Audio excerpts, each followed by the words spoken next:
Continue to bake in this extraordinary heat back here at home. We want to talk about our neighbors up to the north. Up in Vermont, we're still under a flood watch today. This comes after extraordinary rainfall, over 9 inches in some areas, leading to historic flooding. Joining us this afternoon is the Deputy Commissioner of Public Safety in Vermont, Jennifer Morrison, to give us some insight. Commissioner, thank you so much for your time. I'm sure you're busy. Oh, thank you very much. We're happy to be here. So let's talk first about how many water rescues you guys have carried out in the past week. Sure. Since the first deployments of our Swiftwater assets on Monday in the early morning hours, we've made over 200 rescues of people and animals and assisted with 100 evacuations, approximately 100 evacuations.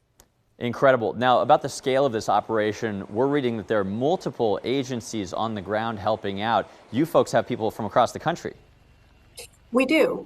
We have, in addition to our local and state partners who work all the time together in Vermont, we have been assisted by Swiftwater and urban search and rescue assets from many states, including, but not limited to, Connecticut, New Hampshire, Massachusetts, North Carolina, as well as federal assets. And we've been assisted by the Vermont and New Hampshire National Guards as well.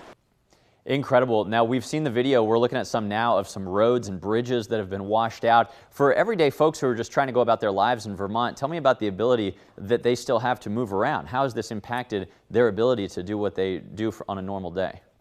Well, I would say that on late Monday and through Monday night into Tuesday afternoon, their ability to move about freely was severely impacted. We were cut off, virtually cut off from the north to the south around central Vermont. There were just a tremendous number of state routes washed out and a still unknown number of local routes and roadways washed out.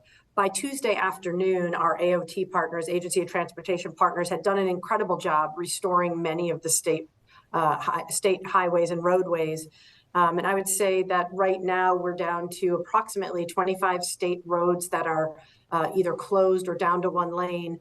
But that does not tell the whole story, because many towns have had massive infrastructure washouts, bridges washed out, and many towns still remain virtually isolated.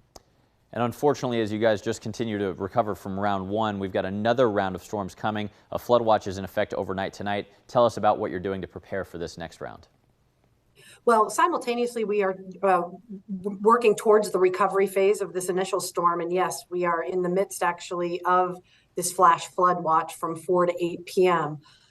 We are expecting 60-mile-an-hour winds, lightning, hail over an inch in size, and another 1 to 3 inches of rain in the areas where that falls. It is very likely to create flash flooding because the ground is completely oversaturated. There's nowhere for the rain to go.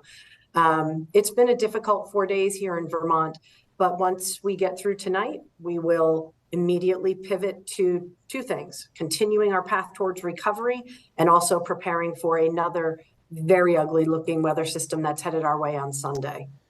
Commissioner Morrison in Vermont, thank you so much for your time. We'll be thinking about you guys from down here in Texas. Thank you. Thank you very much.